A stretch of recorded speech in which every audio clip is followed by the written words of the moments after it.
Ticket কাটা শেষ, অপেক্ষা করছি লঞ্চ ছাড়ার। এখন এই আমার পেছনে দাঁড়িয়ে থাকা লঞ্চে উঠব।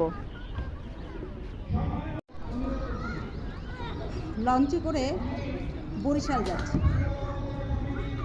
লঞ্চ জার্নি কিন্তু অনেক মজার, যদি হয় রাতে তাহলে আরও মজা, জ্যোৎস্ন রাতে।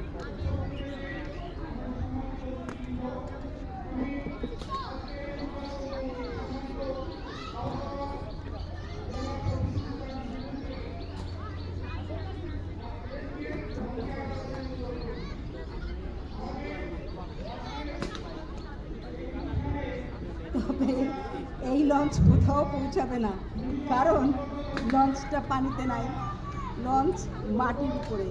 সো আমি কোথাও যাচ্ছি না, না বরিশাল না ভোলা।